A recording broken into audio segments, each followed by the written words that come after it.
आज मराठी भाषा गौरव दिनाच्या सगळ्यांना शुभेच्छा. माझ्या सर्व मुंबईकरांना खूप शुभेच्छा मराठी भाषा गौरव दिनाच्या. आणि आज आम्ही मराठी भाषा गौरव दिन हा आमच्या सभागृहात साजरा केला.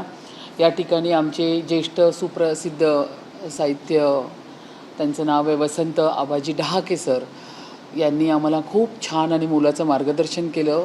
मराठी भाषा ही समृद्ध झाली पाहिजे, मराठी भाषेला अभिजात भाषेचा दर्जा हा आपल्या आदरणीय मोदी साहेबांनी दिलेला आहे आणि ती समृद्ध झाली पाहिजे, सुंदर झाली पाहिजे. आणि त्याचे कार्यक्रम मला असं वाटतं सगळ्यांनी आपापल्या नगरसेवकांना पण मी आवाहन करते, आपापल्या वॉर्डमध्ये सगळ्या ठिकाणी आपल्या नागरिकांनी मराठी भाषा समृद्ध होण्यासाठी चांगले चांगले उपक्रम राबवले पाहिजे. तर आज या निमित्ताने सर्वांना मी सांगते की मराठी भाषा दिनाच्या सर्वांनाच खूप शुभेच्छा. मराठी भाषा समृद्ध होण्यासाठी कार्यक्रम घेतले जात आहेत, परंतु अभिजात भाषेचा दर्जा मिळाल्यानंतर केंद्राकडून अजून मात्र नुसतं कागदोपत्री झालेलं आहे. त्याही प्रकारची त्याच्यासाठी निधीची जी आवश्यकता होती ती सुद्धा आलेली नाही. आणि अशा प्रकारे महापालिकेच्या वतीने यावर काही केलं नाही. महापालिकेच्या वतीने तर आम्ही सातत्याने कार्यक्रम घेतच असतो. मराठी भाषेचा पटसंख्या, मराठी शाळांचा पटसंख्या, मराठी वर्गातली पटसंख्या कशी वाढवावी ह्याकडे आम्ही सातत्याने वसाहतीमध्ये जाऊन कार्यक्रम घेत असतो. आमचे शिक्षक त्या ठिकाणी प्रत्येक ठिकाणी जात असतात. त्याशिवाय प्रत्येक ठिकाणी कार्यक्रम, जसा आता सभागृहात कार्यक्रम सुरू झाला, आता आजपासून प्रत्येक वॉर्डमध्ये प्रत्येक कुठ ना कुठ नगरसेवक कार्यक्रम घेणार आहेत.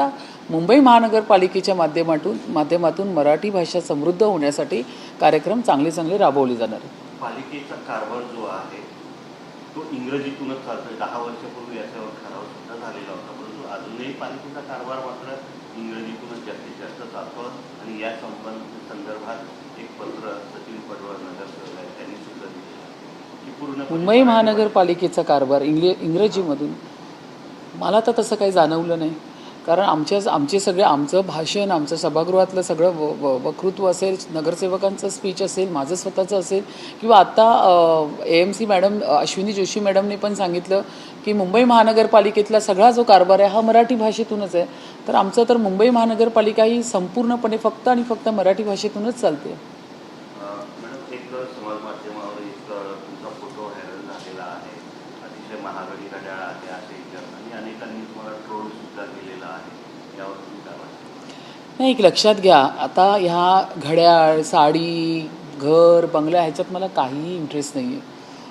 मी फक्त इथे काम करण्यासाठी आलेले आहे. साधं घड्याळ आहे माझ्या हातामध्ये, मायकल कोरचं, एक 15,000चं असेल आसपास. तर ह्याचा उहापोह केला आहे. जाऊ दे, मी त्यांच्या बुद्धीला काय बोलणार आता या ठिकाणी. मला असं वाटतं की प्रसारमाध्यमांनी किंवा सगळ्यांनी कामाकडे माझ्या लक्ष द्यावं.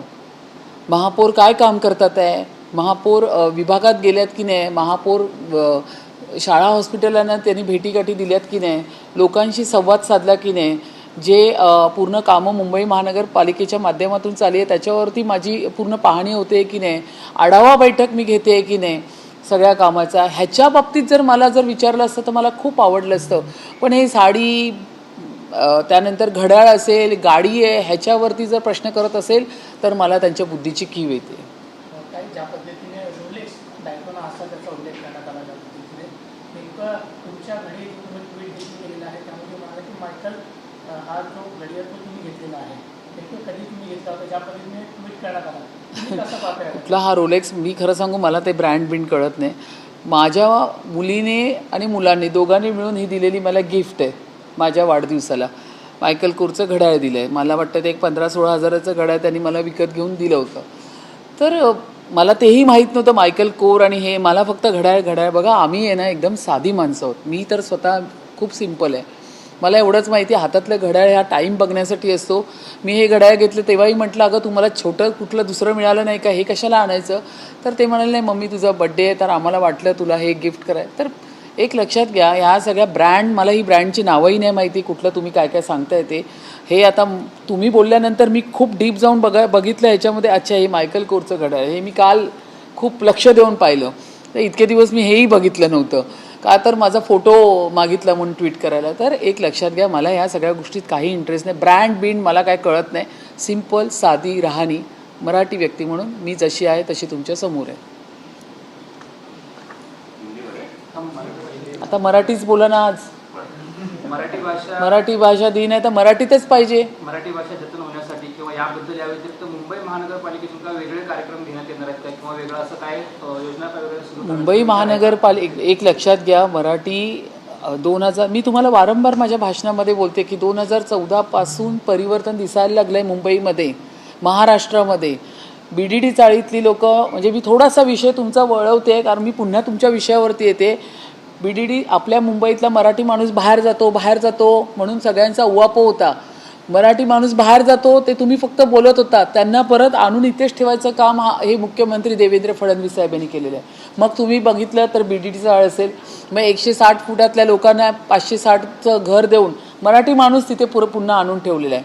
मग धारावीचं पूर्ण डेव्हलपमेंट असेल किंवा रमाबाईमध्ये राहणारा मराठी माणूस आज रमाबाईमध्येच राहिला पाहिजे, हे खरं मराठी भाषेसाठी आज काम चालू आहे. आणि ते आम्ही आमच्या काळामध्ये करतोय. आमच्या सरकारमध्ये देवेंद्र फडणवीस शिंदे साहेबांच्या सरकारमध्ये हे काम चालू आहे. नुसतं बोलून चालत नाही, करून दाखवावं लागतं. करून दाखवण्याची हिंमत ताकद आम्ही ठेवतो या ठिकाणी. आणि आता राहिला मराठी भाषेचा, म्हणजे मराठी शाळा राहिल्या पाहिजे, मुलांना मराठी कळायला पाहिजे, तर त्याच्यासाठी आमचं आहेच ना. आम्ही वारंवार सभागृहामध्ये ठरावाच्या सूचनेमध्ये सारखं सांगत असतो, इंग्रजी ही काळाची हे आहे. कारण बोलतात ना, आता काळ जसा पुढे जातोय, पालकांना पण वाटतं की माझ्या मुलांना इंग्रजीत आलं पाहिजे. ते बरोबर आहे त्यांचं, पण आम्ही त्या ठिकाणी जरी MPSC मुंबई पब्लिक स्कूल शाळा सुरू केली आहे, पण प्रत्येक ठिकाणी आम्ही मराठी अनिवार्यच केलेलं आहे. तर त्यामुळे मराठी भाषा ही प्रत्येक त्या मुलाच्या अभ्यासक्रमामध्ये असायलाच पाहिजे, हा आमचा पूर्ण सगळ्यांचा आमचा आग्रह आहे त्या ठिकाणी.